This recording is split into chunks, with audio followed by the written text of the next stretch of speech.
So this is the Alpha Sessions, and with me now, I'm very pleased to be joined by Miri Lopez. Welcome to the studio. Thank you for having me. Well, it's a pleasure to have you here. You have an amazing voice, so tell us, when did you discover that you could sing like that? I first started playing I didn't actually start singing. I started playing the guitar and the piano when I was 9 or 10. And then I just carried on with lessons till about 17, and then I kind of stopped the lessons and just started doing my own thing. And then I started singing sort of like 13, 14, but my voice was so bad. Like, if I listened to my old recordings, it was genuinely dreadful. And it's interesting because loads of people say that women's voices don't drop, but mine is so much deeper now than it was like 3 years ago. I found old recordings and it was so high pitched and embarrassing.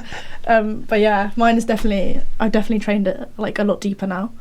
So did you do a lot of singing when you were younger then? I didn't have singing lessons as such. I always used to sing just like because I like singing, but I didn't actually have any lessons, and I think that kind of hurt me a bit creatively just because I don't have as much of a range that I would like, or I sometimes find it hard. So I think I definitely should get some sort of vocal lessons soon, just to like brush up on things, and yeah, I think it's never a bad thing. Yeah, absolutely. But most of it is just whatever comes out. Wow, at the time. That's pretty impressive then in that case. So tell us a little bit about your background. You live in Surrey, but you also spent some time in Argentina, don't you? Yes, so I was born in Argentina and I lived there until I was 10. Yeah, and then I moved here when I was 10, so I've lived basically half and half, so I'm 21 now. Lived just over 10 years here. So yeah, English was my second language and everything. So yeah. Oh really? Yeah, so because I was born there, I spoke Spanish the whole time I was there, and then when I was 10 I kind of just came here and had to learn English. So the key thing is now, do you dream in Spanish or English? Because they always say that's your first language. Everyone asks me that, yeah. English actually. Really? Yeah, it's really weird, okay. Yeah, it's weird. Although it depends where you spend most time, because I feel like when I was in Argentina, because I was surrounded by it and I was kind of like immersed in the language, it may have been in Spanish. Oh, so it changes. Yeah, I feel like unusual. it does, because I feel like it's just what you think most of the time, and I feel like your inside voice kind of thing changes if you're surrounded by people who speak another language. So I think my Spanish, like my dreams and stuff, definitely changed when I was in Argentina. Interesting. Which is weird. So you're from a very musical family. Do other people in your family play instruments or sing? No. My dad actually got really angry because I said in an interview, he started learning the guitar last year, right. And I said in an interview I did with a magazine that no one was musical at all, and he got so offended. I just forgot in the moment when they ask you the questions, you just respond, and I just forgot, and he just got so angry. He literally holds it against me all the time. Really? It's like, you said I was never musical. But yeah, he started playing the guitar recently actually, and he's good. Yeah, he's really good. But apart from that, I mean, my sisters are little, so they've just started playing instruments as well, and they're really good. But apart from that, no, I kind of was the first one to like. So are you teaching your dad the guitar then? I'm not, no, he's having lessons. Oh, really? I do play with him sometimes. Okay. Yeah, he's really good. So I should say that because I get so angry. Put the record straight after last time. Like, talentless, and then they picked that exact quote and put it on like an Instagram like big poster, and I was just like, what? So for the promo for this interview, we'll put that he does play an instrument just to get him back in the good books. Excellent. But you play more than just the guitar, don't you? You play a number of instruments. I do. I play the guitar, the piano, and those were officially the two that I learnt. And then I play bass guitar as well, which kind of like came from just playing the guitar. I kind of picked up a bass guitar and it was kind of similar. Wow. So I do play. I don't, because the bass guitar is more of like a band instrument. Do you play it when you sing and stuff? So when I do record tracks that need other instruments, I do play it, but not very often, to be honest. It's a good instrument though. I like it.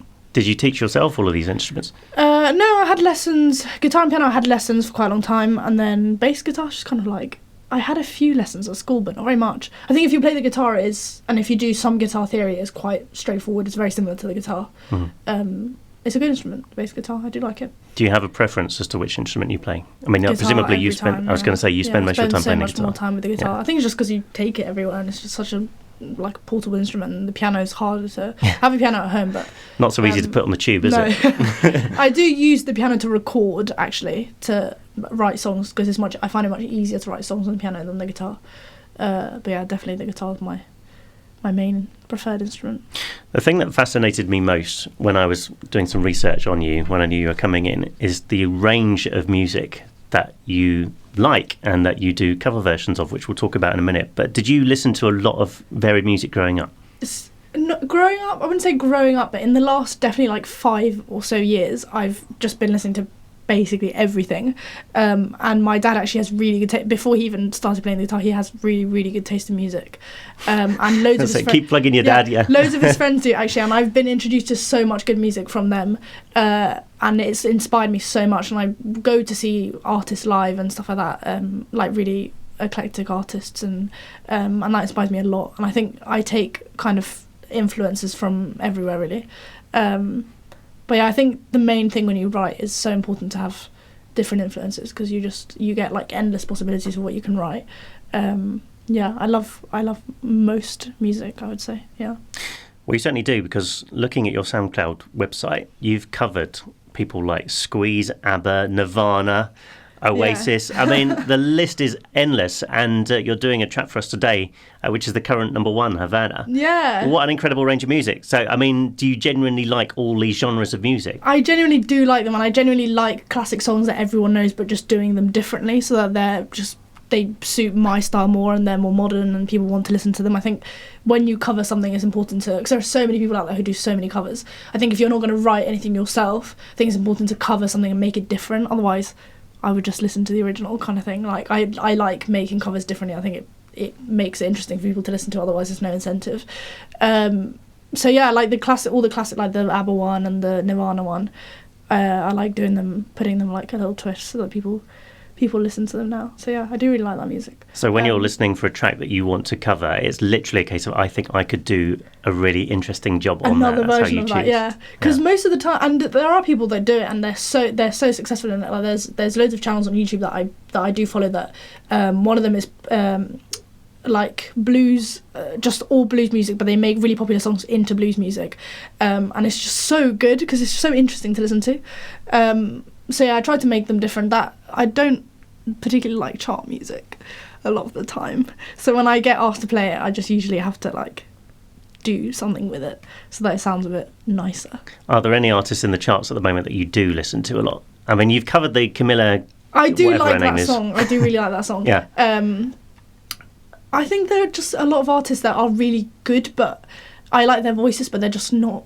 They obviously are doing like the commercial thing and the thing that sells, but I always listen to people in the charts that I think their voice would suit. I don't know, like blues music or like singing more like alternative music. But that's just not what sells, really. So that's not what they do. I think some people definitely do have interesting music, interesting voices that they could do a lot with, but they don't. The things that they sing in the charts are not, but they don't particularly have a good range or whatever. So they just, their voices don't sound as good. So give me an idea of what's on your playlist at the moment. If you have your sort of iTunes or your Spotify playlist or whatever, what sort of stuff would you have on it right now? Really weird things, actually. Because I watch a lot of films and series and stuff, and I really like soundtracks that are made for film. Like I wanted to score films when I was younger. So I find it really interesting, the songs that people pick for series and for films and stuff. And I actually found one. I have a new alternative band that I found called Bow, and it's 2 girls and they're amazing. And that was in a series I recently watched. And another series I recently watched had some random guy who sings like kind of rock things called Sunshine Lady, which is it's like a really laid back rock kind of 90s thing, even though the song's actually from 2000, but it has a very 90s vibe. I think 90s rock is really, really cool.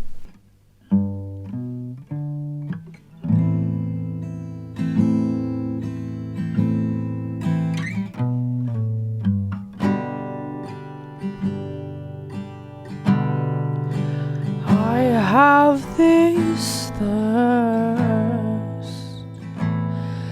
to live something new. I long to run, feed my wicked soul.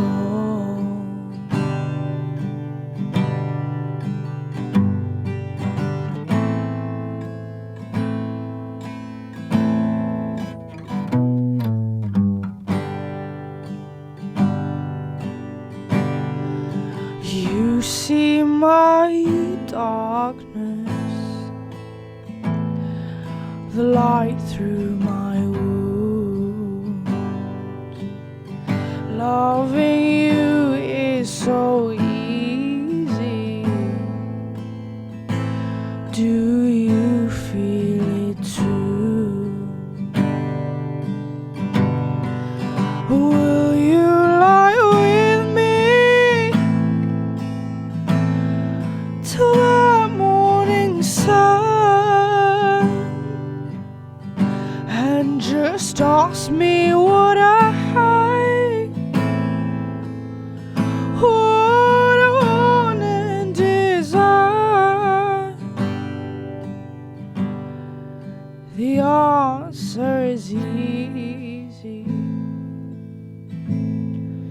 it'll always be you.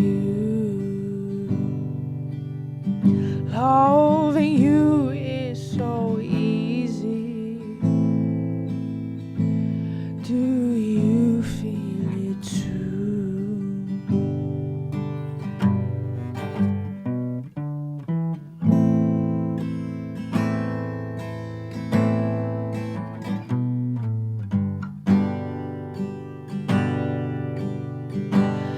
Should you want to leave, I'd let you go. Just know that I'm changed by your presence alone. Just to know that I'm changed by your presence alone. Will you lie with me till the morning sun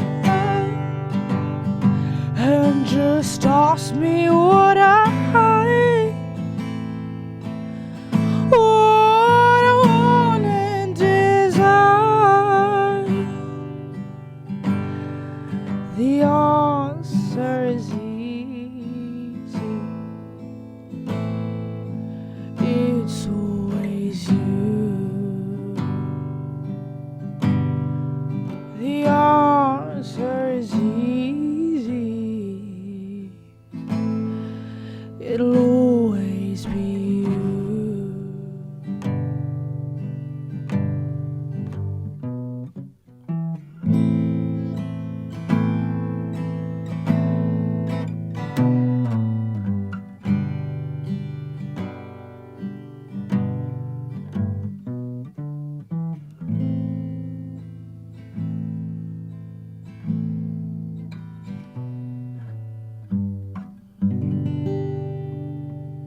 The Alpha Sessions. So how did you decide on your style? I mean, did you do experimenting with things that were much more poppy and stuff, or did it just sort of feel very natural to do it the style that you're doing it? It took quite a while. I think it's really hard. I don't even think I'm like at the style that I want to be even yet. I think it changes a lot, and I've worked with a lot of friends who know a lot about music, and I think it's really hard to find something. It's so cliche that people are like, oh, when you listen to something, you know that that's it. But like, you genuinely make something, and when you work on it for so long, and then you listen to it, and you're like, that's the kind of music, that's what I want to be making. And I don't know if I've got there just yet, but I'm definitely like going in the right direction with like the alternative, like dark vibe. But you have a very, very distinctive voice as well, which means that you can kind of, you know, sort of have that very distinctive, oh yeah, of course, that's Miri, because of your voice rather than necessarily your style. Yeah, I don't know, my voice is quite limited though. I can't sing. I write things that are particular. Obviously everyone writes things that are particularly good for them to sing, but I can't sing a lot of things. My range is not very good, and like pop songs are very difficult for me to sing usually. And yeah, things like musical theatre and stuff I stay away from because I like it, but I just can't sing it. But you could do an amazing version of it though that's completely different. I actually was thinking about it the other day because I've gone to theatre a lot, and I've seen a lot of musical theatre, and I was thinking like, about an alternative like Wicked version or something. Yeah, I'd like to hear that. Defying Gravity, yeah. like, acoustic. I was going to say, I'd like to hear your version of Defying Gravity. That could be very interesting. Right, yeah, that's why I'm saying I might get some vocal training just to brush up on some things, because I think it would help a lot and widen my range a bit. So talk us through the songwriting process, because you do write a lot of your own songs as well as doing lots of cover versions. So where do you get your inspiration from? So usually there's I find one or two songs that like that I find interesting, and then I'm kind of like, I really like the style of, and I try to kind of write in that style. Sometimes they're not necessarily my style, but it's still interesting to write. But I usually start with I always write on the piano. I always start writing on piano. I find it really difficult to compose on guitar, and almost always have like a chord progression that I like, and I work on that for a long time, because I think that's like the basis of any. I know some people who start with like lyrics and stuff, but I think the melody is generally the melody for the you. most important, because that's what people remember, even if they don't remember the lyrics. So I feel like chord progressions are very important. So I always start with chord progressions, and then kind of just fit in the lyrics around whatever I want the melody to be. But it takes me quite a long time.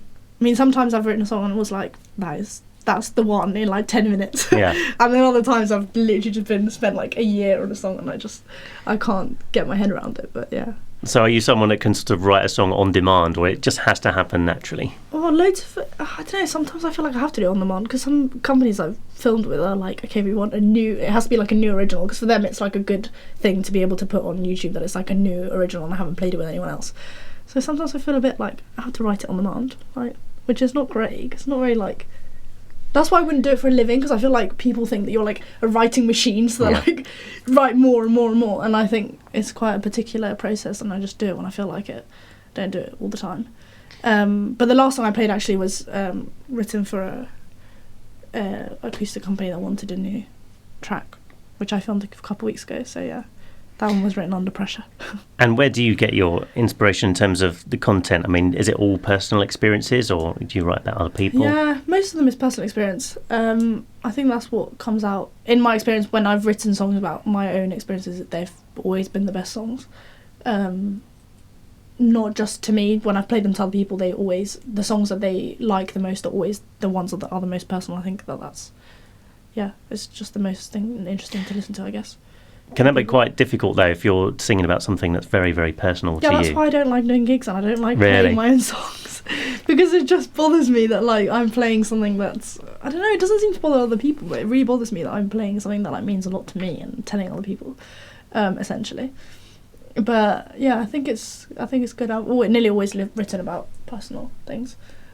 I find it too hard to write about other stuff. I don't know. You were saying to me just before we came on that... you don't do a lot of gigging at the moment for one quite funny reason. So tell me the story of what happened one of the last times you gigged and what the result was. Yeah, so I did a gig in a Nottingham pub, which is really cool. Well, it's like a bar. It's like an underground bar called... what's it called? It began with an F. Filthies. That's the one. Oh, yeah. And it's really, really cool. And they basically have live music almost every night of the week, and they had this live music one night, and I decided to go like an open mic, and I told them I was coming, so they put my name on the list and stuff, and I played only one song, and it was the Nirvana cover that was on my SoundCloud, and then someone came up to me afterwards, thinking about it now, and asked me for my name and my email address and my phone number, but they said it was for the venue to keep for other times when they wanted people to play live music. So I was like, yeah, obviously I'd live here and it's fine. And then a few weeks later I was on a train, and I remember listening to my answer phone, which I never do anyway, and it was just this woman saying, just to confirm that this Saturday is the audition for The Voice and you haven't replied to any of your emails, just confirming your attendance, that you're coming. So I called back and I was just like, this is ridiculous, I've never applied. She's like, no, you have applied, we have your records. So yeah, it turns out that I was the right person that she was talking about. So someone had volunteered you to go on The Voice. And she was like, I'm not sure, I don't know, I haven't looked at your tape, but I think someone may have videoed you in a gig that you recently did and sent it in with your details. So that was incredibly weird, yeah. And then I did actually go to the audition. It was really fun, but yeah, no, I don't. That was bizarre. I was going to ask the question. Would you do any of the reality TV? Obviously, by default, you nearly did. I nearly did. Yeah, somebody else made the decision for me. Yeah. I mean that's a big compliment in a way, isn't it? That someone would take yeah. the time and trouble to kind of think she's so good, I'm going to put her forward for The Voice. Yeah, it was good. It was really good, and the people that were organising it and stuff were really nice, and yeah, it was a good experience. I think if I were to do any, it definitely would have been The Voice. Yeah.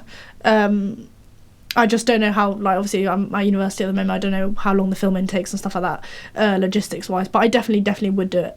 I think it's a really good premise that it's like blind, and I like the fact that even when people don't get through, they still get to talk to, like, they still get some sort of feedback, and I really like it. I think it's a good process. I think the judges are particularly good musical talents, and yeah, I think it would be really good. And it seems quite like a fun process in the sense that it's not taken too seriously and people don't cry and do all the weird like reality TV thing, and yeah, it seems genuinely really, really good thing. We had one of the finalists from last year, Truly Ford, down in the studio a few years loved ago. Her. She's so good. Yeah, I really she's brilliant. liked her. Yeah. And I think these, I saw on Twitter, because I follow some of them, there was a girl that actually left due to illness. I think she left. She was so good last year, and she just released an album, and she was on Ricky's team, and he was just like all over Twitter, was just saying like how amazing she was, and they kept in touch, and he was saying that he loved her new album and stuff. And I think it's good that they build those sort of like relationships that still, even though she was only there for a few weeks, and he really supported her new music, and he obviously like remembered her, and I think you don't get that from like the X Factor and stuff like that. I think you get much more of a good personal like musical treatment if you go on The Voice. I think it's a good program. Which mentor would you go for if you were on it? It would definitely have to be Tom Jones. Really? Yeah. Why is that? I don't know, I feel like he knows the most, and he's just like so interesting. I mean, even though he does make it very obvious to people when he pitches that he wants somebody on their team, he talks about he drops a lot of names. Yes, He's very well known yeah. for dropping names. Yeah. But I think it would be amazing to work with him. I think just because of his age and all the people that he's worked with. But I do like Boy George as well. I think he's really cool. So if Tom Jones could open up his address book and say to you, book. Right, Miri, I'll get you a duet with anyone you want. Who would you choose? Him. I think he'd be really so, him. Yeah, I think he was so good. He had a girl on his team that was amazing. And they did duets together, and they were genuinely so good. And she did like a Lianne La Havas cover, which I did as well. He's amazing. I think he's so cool.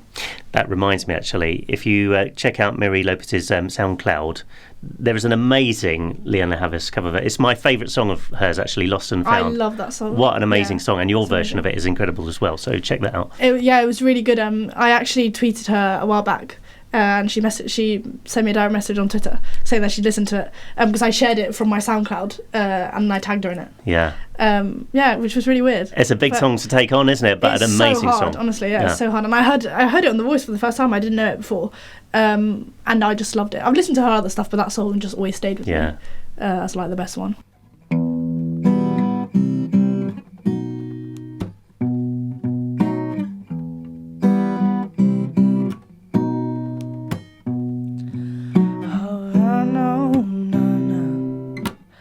Half of my heart is in Havana.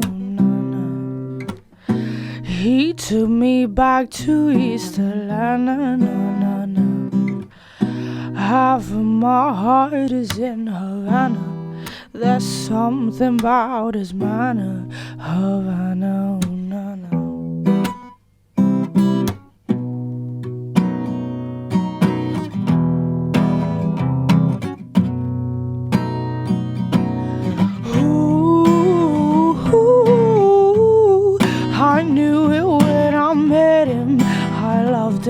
When I left him,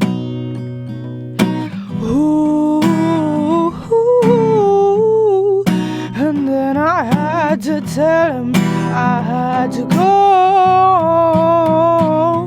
Havana, I have my heart is in Havana. He took me back to East Atlanta. Half my heart is in Havana. There's something about his manner. Havana, Havana. He didn't walk up with that "how you doing" when he came in the room. And he said there's a lot of girls I can't do with, but I can't without you. So I'm doing forever in a minute. Oh, that summer night in June. And Papa said he got Milo in him. He got me feel like ooh. I knew him when I met him. I loved him when I left him.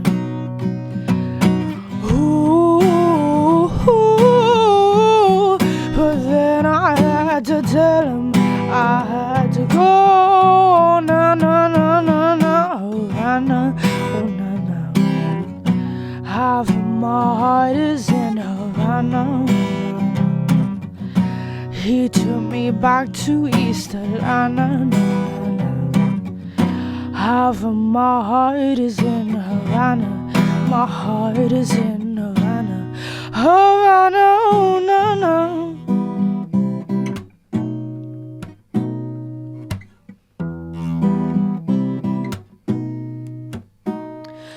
And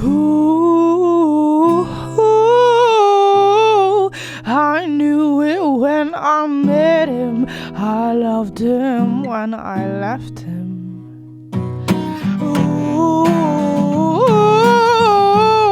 And then I had to tell him I had to go on. Na, na, na, na, na.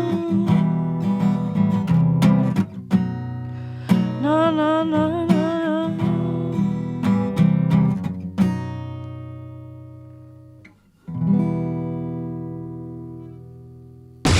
The Alpha Sessions.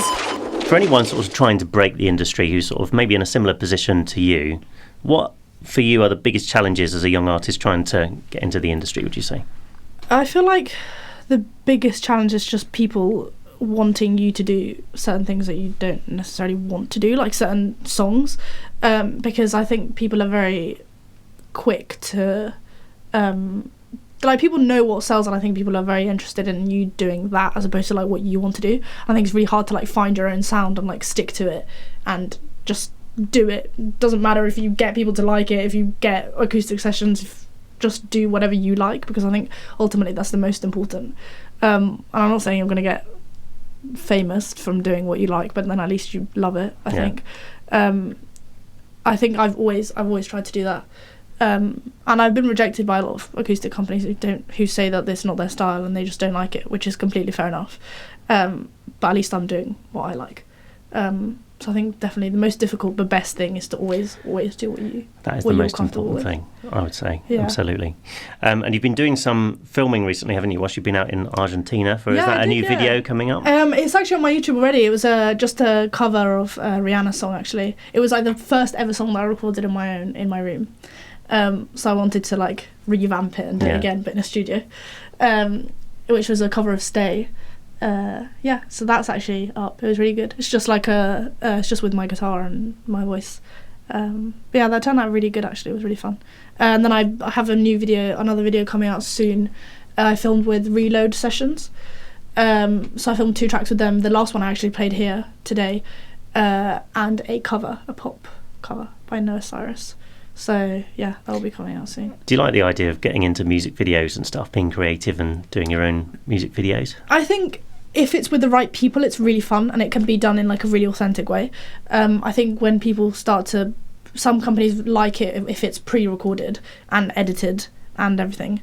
And I don't mind that because it's not like they put effects on my voice to make it different, but it does sound very edited a lot of the time. And I've actually done videos which are pre-recorded and then they do, I don't know, like 12 takes, and then they cut and paste whatever like looks nice. Yeah. And they take a lot longer and they're nowhere near as interesting as watching. The one I did the other day, it was literally just me, and it was only 1 take and it was live and it wasn't pre-recorded. And it was just so much nicer to watch because you know that it's live. Otherwise they edit it to death and it's just like, it's not as interesting. So yeah, I think it's definitely much better when it's live and when it's just like as simple as it can be, honestly, because that's the most interesting to watch. So tell us what the plans are for the new year. Have you got some more new music coming out? I haven't written any new music at the moment. I actually am trying to do an internship with a music library in London. So in January, I hopefully will have to apply in January. But they said they were interested. To work with them for 2 weeks and just see what they basically just get given briefs of adverts and what genre to write, and they write like a 1-minute track or something and they sell it to companies, which sounds like very much like what I would love to do when I leave university. So I feel like that if I can get that into that internship, there's loads anyway in London, but yeah, I feel like that would be good. Excellent. That would be really fun. So that's one of my plans for the new year, and hopefully some more new music. It'd be great to hear some more of your stuff. So those 2 that I played today were my most recent ones, and the other one hasn't been out yet, but it will be when with this and with the Reload Sessions. So yeah, that's not anywhere yet. Haven't done a SoundCloud version yet. Still to come. But yeah, Yeah. I've left SoundCloud a bit. I've neglected it for a bit since I've been doing YouTube videos. There's a lot of social media stuff to manage, isn't it? I mean, you're all across it like most people are. And because my SoundCloud, I've had it for so long, it like reached like 23,000, nearly 23,000 plays. Wow. And I feel so bad to like neglect it, but because I've started, everyone's kind of on YouTube, and I resisted YouTube for as long as I could. But now I've given in. So yes, I need to juggle both. I need to upload something on my SoundCloud. It's been like 6 months, but and the Facebook and the Instagram yeah, and it's everything so else. hard. It's really hard. It's a full-time job, really, isn't it? Really hard. Yeah. Yeah. I get why people do it full time now, especially Absolutely. YouTubers. But yeah. Which leads us on very nicely to rounding up this interview. Tell us how people can find out more about you. What can they log into? So most of my music I put on my YouTube, so that's where all my SoundCloud, that's where most of my tracks I record are, which they're both Miri Lopez music. Actually, all my social media is the same. Instagram I don't use as much for music, but I do occasionally post videos on there.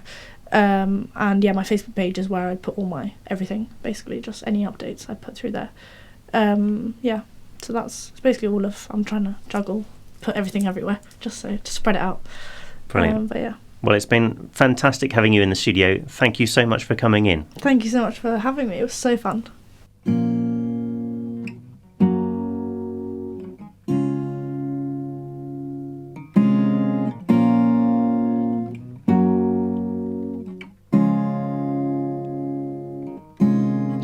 I never knew I would wake in the light of day, and you'd have left me with my heart ripped down my chest. There was a strangeness in our love, but we found a way. And why do I still feel you near me when you're away?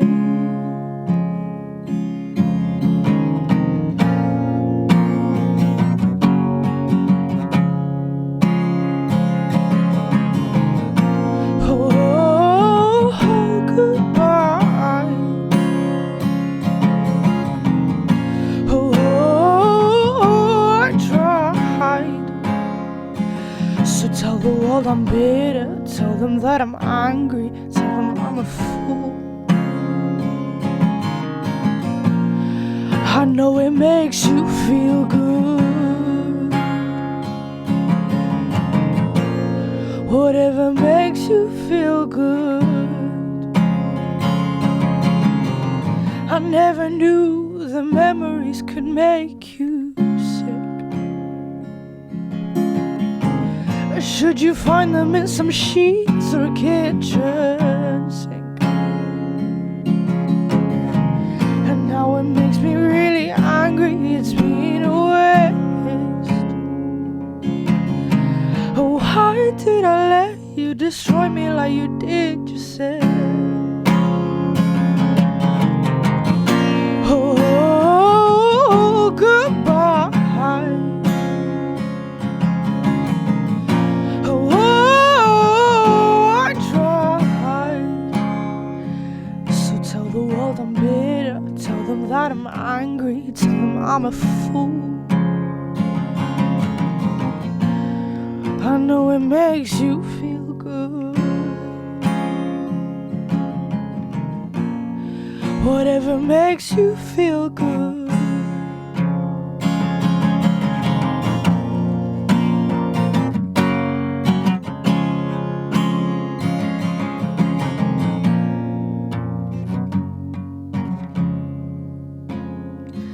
Now tell me when you grow old, tell me you'll remember us for sure, and that you won't let time do its little thing and forget about me. And now tell me when you grow old, tell me you'll remember us for sure, and that you won't let time do its little thing and forget about me. Oh, goodbye. Oh, I tried. So tell the world I'm bitter, tell them that I'm angry, tell them I'm a fool. I know it makes you feel good. Whatever makes you feel good. Whatever makes you feel good.